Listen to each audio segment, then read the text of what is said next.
dia! Chegando os destaques do agro e da pecuária em Santa Catarina. Hoje, aqui no ND Agro, você vai ver. No Oeste, nossa equipe visitou uma propriedade que vive da ordenha de ovelhas. Da matéria-prima são produzidos queijo maturado e até doce de leite. No Vale do Itajaí, tem café exótico sendo produzido por um morador da cidade de Indaial. E ainda, sistema hidropônico sem contato com a terra traz vantagens para plantas e produtor. E tem exemplos de iniciativas sustentáveis. Vamos mostrar como é fácil ter uma composteira aí na sua propriedade e até criar minhocas em casa. Tudo isso e muito mais, agora no ND Agro.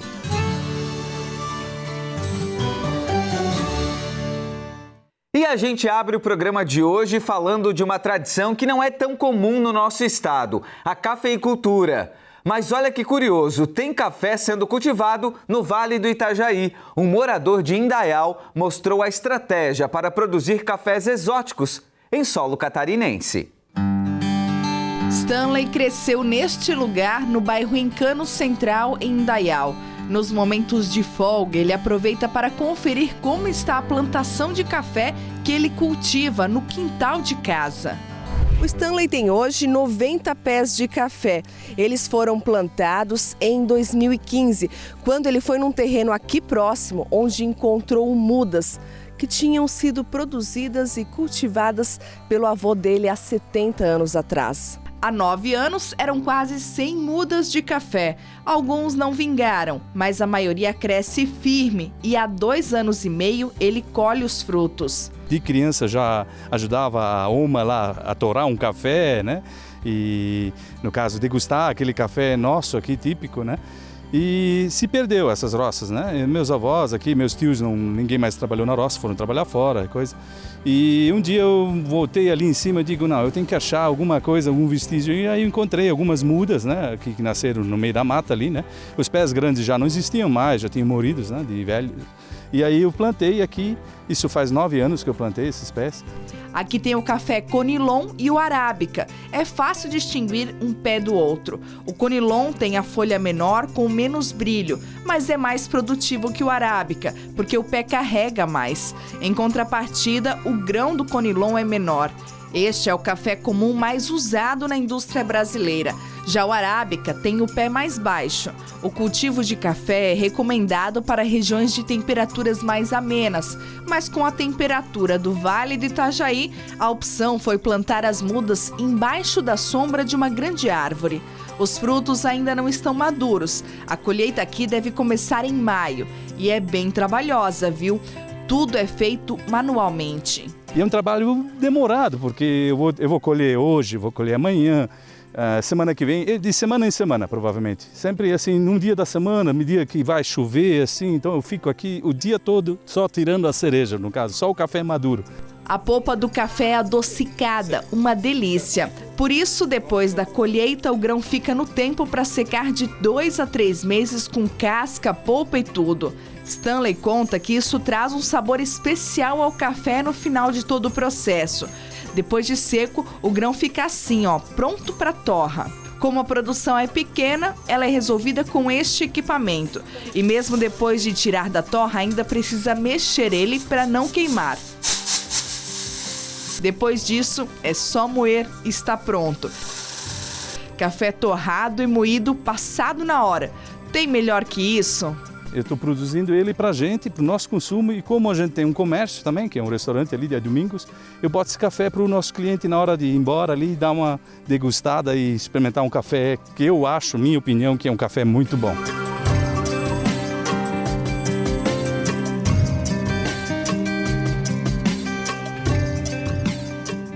Agora a gente vai até o Oeste conhecer uma das 5 propriedades aqui do nosso estado que vive da ordenha de ovelhas.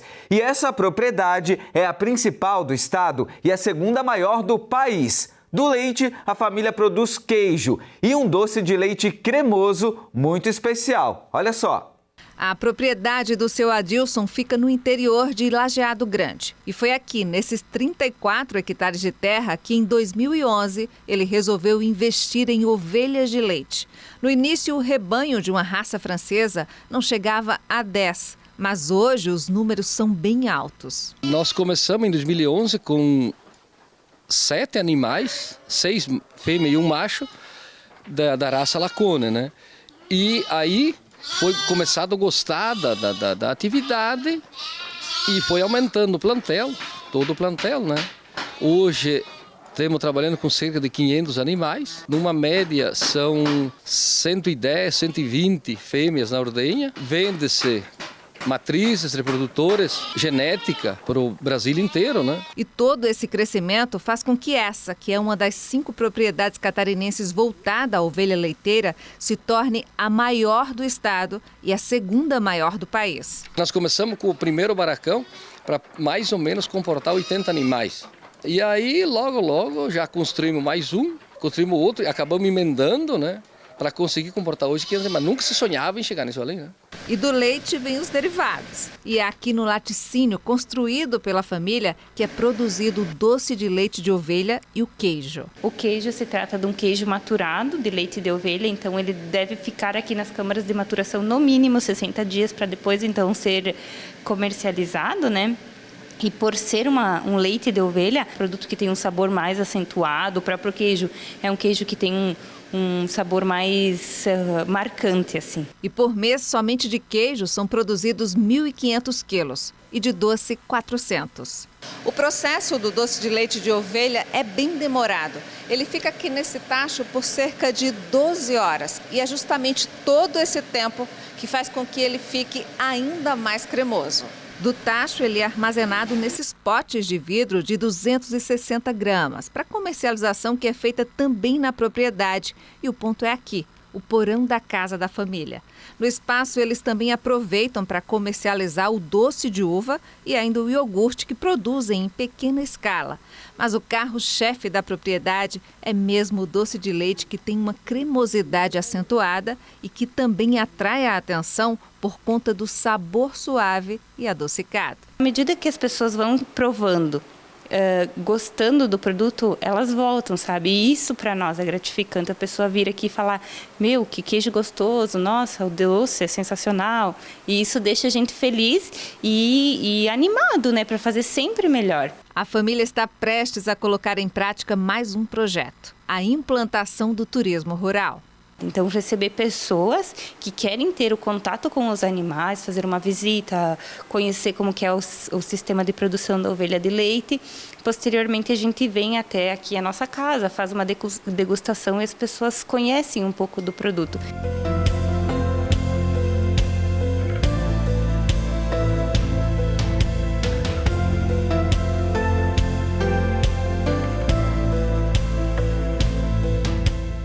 Intervalo chegando. Na volta, sistema hidropônico sem contato com a terra traz vantagens para plantas e também produtores. Os detalhes a gente te conta já já.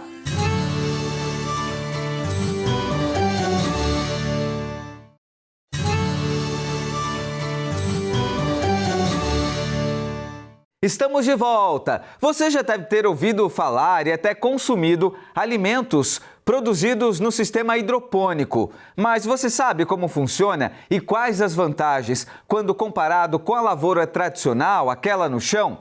Em Joinville, no norte do estado, uma plantação que começou caseira para consumo próprio deu tão certo que expandiu a área para quase 2.000 metros quadrados de estufas. Na propriedade do Robson, no bairro Vila Nova, zona rural de Joinville, são 1.700 metros quadrados de estufa, onde ele produz alface, salsinha, cebolinha, rúcula e couve. Começou há 8 anos, com apenas uma estufa de 100 metros quadrados e para consumo próprio. Hoje, por mês, são colhidos mais de 25 mil pés. Desde que ele decidiu cultivar hortaliças no método hidropônico, comemora os bons resultados. Facilita especialmente na questão de ergonomia, né? Na questão de sanidade das plantas, então assim você tem menos incidência de pragas e doenças. Você trabalha num ambiente um pouco mais salubre por ser um cultivo protegido, né? Então independente da intempérie, faça chuva, faça sol, né? Você está sempre protegido, então você tem essas vantagens, né? Na hidroponia, as mudas são colocadas nessas estruturas de plástico, por onde passa uma solução nutritiva líquida. A cada 15 minutos, uma bomba joga água pela canaleta, irrigando as culturas. Dessa forma, é mais fácil identificar e corrigir a falta de nutrientes durante o cultivo. Você fornece à planta aquilo que ela realmente precisa, né? Então você não tem perdas, você não tem alterações e você fornece aquilo que de fato ela precisa. A gente vinha brincando que é como um atleta que recebe ali um sistema nutricional, né, um acompanhamento nutricional. Então assim, a planta recebe aquilo que de fato ela precisa para se desenvolver e crescer. O investimento pode ser alto. Robson, por exemplo, gastou cerca de R$200 mil para montar e equipar todas as estufas. Mas é graças a elas que ele obtém produtos melhores, em menos tempo e com maior economia. O que a gente tem como experiência aqui, o retorno já praticamente se pagou. Como você tem menos incidência de pragas e doenças, então assim as folhas saem mais sadias, você tem uma durabilidade, principalmente para quem é de mercado atacadista, né? O pessoal do varejo tem um produto com mais longo tempo de prateleira, que a gente chama, porque todas as alfaces, por exemplo, são embaladas em embalagens plásticas e elas vão com raiz. Então ela continua com aquela umidade, né, que a planta absorve. A capacitação também é importante para melhorar a produção e evitar prejuízos. Em Joinville, a Unidade de Desenvolvimento Rural oferece cursos gratuitos. E Santa Catarina é destaque nacional no Registro de Agroindústrias no SISB, o Sistema Brasileiro de Inspeção de Produtos de Origem Animal. Já são 80 empresas aqui do estado habilitadas para expandir suas vendas em todo o país. Na série Made in Santa Catarina, vamos ver como funciona essa produção.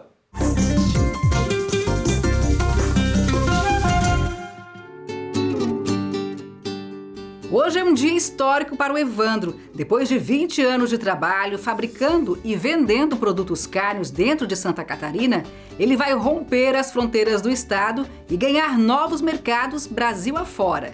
De Santo Amaro da Imperatriz, esse caminhão carregado com defumados, linguiça, bacon, charque, segue rumo aos estados do Mato Grosso do Sul, São Paulo e Paraná.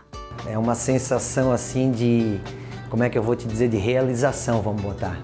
Porque isso tudo não é feito do dia para a noite, isso é uma coisa que se constrói ao longo do tempo. É o fruto de um trabalho de muitos anos, buscando sempre a qualidade e o produto de excelência. E claro, eu sempre foco nisso, o artesanal. Nós somos uma empresa que vamos levar o sabor artesanal para o Brasil.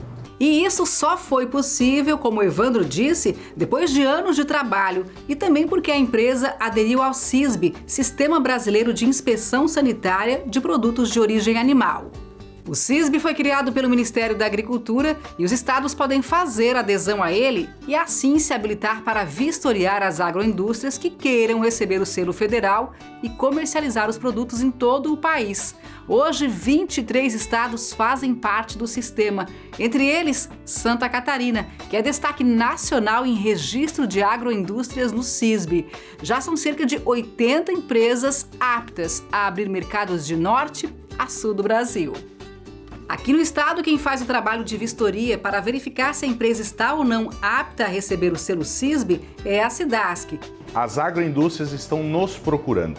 Nós estamos trabalhando hoje como orientadores para as agroindústrias para que elas possam sair, muitas vezes, de um SIM, um Sistema de Inspeção Municipal, para o SI e, posteriormente, para o SISB, para levar os nossos produtos para fora do estado.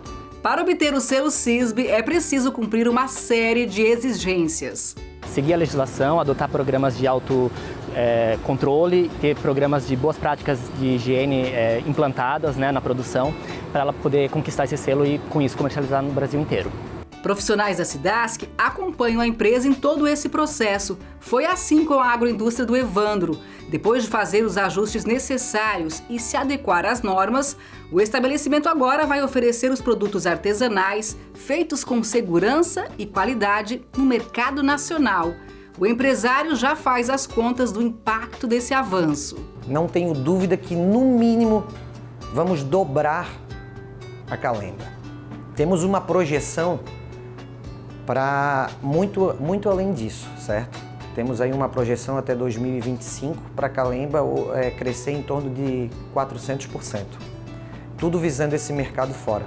Somando a empresa do Evandro e as outras 79 agroindústrias catarinenses com selo CISB, os ganhos são enormes para toda a cadeia que faz parte do processo e para todo o estado. As empresas, elas acabam abrindo mercados fora do estado, aumentando as suas vendas, absorvendo a matéria-prima interna que é produzido pelos nossos agricultores, nossos pecuaristas, e o nosso produto, saindo do estado, ele acaba gerando mais emprego, mais renda e também uma movimentação econômica para o estado de Santa Catarina. Mais uma pausa no ND Agro. Depois do intervalo, você vai ver exemplos de iniciativas sustentáveis. Vamos mostrar como é fácil ter uma composteira aí na sua propriedade e até criar minhocas em casa. A gente volta já.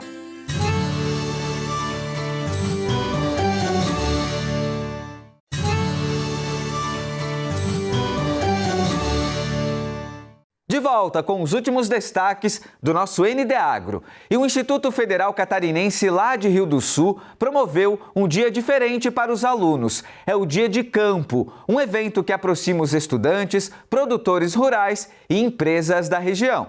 2 dias de troca de experiência entre os alunos de agronomia e agropecuária e o produtor rural. O Instituto Federal Catarinense está realizando o Dia de Campo sobre a cultura do milho. São esperadas cerca de 600 pessoas, entre servidores, estudantes e produtores, passando pelo evento. Acertar todos os detalhes, todas as informações sobre a produção de milho, a parte do campo, os híbridos, os novos materiais que a cada ano são lançados pela equipe de melhoramento genético. Você tem que aprender como preparar a ensilagem, quais as etapas da ensilagem, a regulagem da máquina, o tamanho da partícula, é como uma receita, né? Você tem que acertar essa receita. O principal foco do Dia de Campo aqui no IFC é contribuir para o aprendizado dos alunos, aproximando-os dos produtores e do mercado de trabalho. A gente ter visibilidade de quais são os híbridos que ela dispõe para a gente no mercado até então, né? Qual deles que são os mais adaptáveis para a nossa região, para o nosso clima e tudo mais. E também nos ensina na prática realmente como funciona os métodos no preparo da silagem, né? Justamente pelo fato da gente ter o conhecimento na sala de aula, mas a gente não tem na prática aqui. Às vezes o pessoal pensa em volume, não pensa na qualidade da silagem realmente. A silagem seria o volumoso, mas nem por ser o volumoso, ela não tem que ser de uma qualidade, tem que ser de uma qualidade muito boa. Então eu vejo que o evento em si ele é muito importante para trazer realmente esse conhecimento técnico para a área. O ND Agro sempre abre espaço para falar de iniciativas sustentáveis. São ações que você pode colocar em prática aí na sua casa, na sua propriedade. Que tal aprender a fazer composteira? A nossa equipe conheceu uma família que tem horta, cria minhocas em casa e recicla todo o resto de alimentos. A Maria de Lourdes começou agora a comer frutas, verduras e legumes. Antes mesmo de completar 1 ano de vida, ela já dá exemplos de sustentabilidade. Os pais, o Eider e a Renata, dão o destino correto para as sobras de alimentos. A família tem em casa 2 composteiras. A gente sentiu a necessidade porque a gente já tem a horta e utiliza muito da forma daí comprada de adubo, de biofertilizantes para poder fazer a manutenção. Então o que a gente pensou? Além do descarte que a gente já tem em casa, que acaba às vezes dando destino muitas vezes incorreto, misturando junto com o lixo, causando aumento nos aterros, até a gente vê em casa mesmo que contamina o lixo, a gente pensou, vamos ter um unir útil ao agradável. O casal recebeu capacitação da Secretaria do Meio Ambiente de Florianópolis e o kit minhocário para compostagem. Nos próximos dias, a Renata já vai usar o biofertilizante na própria horta de casa. Leva alguns dias, né, para decomposição, para produção do biofertilizante. Então a gente não conseguiu colher ainda os frutos, mas é uma coisa que a gente colhe a longo prazo. A gente precisa, né, esperar, aguardar o tempo da natureza, mas é então um destino correto que a gente está dando e que a gente reutiliza. Então a nossa ideia realmente é utilizar na horta o biofertilizante e o adubo. Em Florianópolis, as políticas públicas ligadas ao meio ambiente desviam 400 toneladas de resíduos orgânicos por ano que iriam parar no lixo comum. São ações principalmente voltadas para a reciclagem de orgânicos. Esse método de compostagem utilizando minhocas já existe aqui em Florianópolis desde 2018. A Daiana, que é da Secretaria do Meio Ambiente, vai dar mais detalhes. Daiana, um projeto que já atingiu mais de 100 famílias aqui na capital? Isso, de 1.100 famílias, né? As pessoas, elas vêm, são capacitadas, recebem todas as instruções, né? Antes disso, elas se inscrevem, tem um sistema web, Minhoca na Cabeça. Elas se inscrevem, participam da oficina e aí elas aprendem a manusear e levam o seu minhocário para casa. Daiana, na prática as pessoas separam, né, o que é orgânico em casa, aqui a gente tem um exemplo, ó, maçã, banana, cascas e tal. Depois esses rejeitos vão aqui para essa caixa? Isso, então elas separam e elas alimentam 3, 4 vezes por semana, né? Elas deixam nessa lixeirinha bem fechadinha, depois elas trazem para as minhocas, né? Que são restos de frutas basicamente, né? Cascas, enfim. Aí elas colocam, tem todo um sisteminha, né? Tudo acontece aqui dentro, né? Embaixo aqui tem as minhoquinhas, colocamos um pouco de composto para iniciar a minhoca e vamos alimentando, sempre colocando a matéria orgânica, uma matéria seca, né, um pouquinho de matéria seca para também não deixar muito úmido e compactar e sempre a palha em cima para garantir que, né, que não tenha cheiro, não atraia vetores, né? Uma família de até 4 pessoas recupera em torno de 30 quilos por mês de resíduos orgânicos com esse tipo de atitude.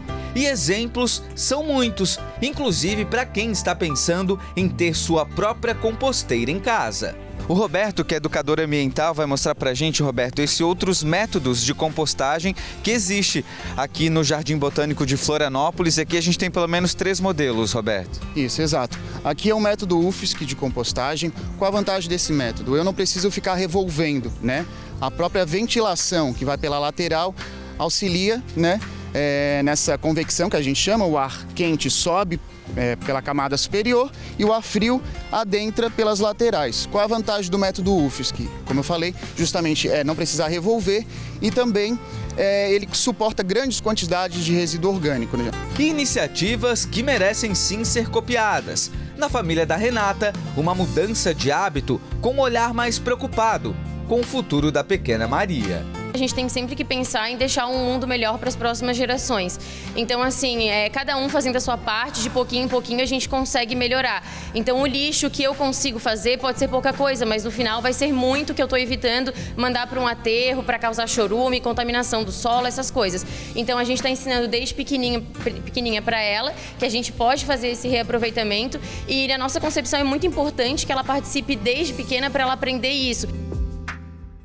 Com esses exemplos, a gente finaliza o ND Agro de hoje. Para você rever o programa e acompanhar outras notícias do nosso estado e do país, é só acessar o portal ND+.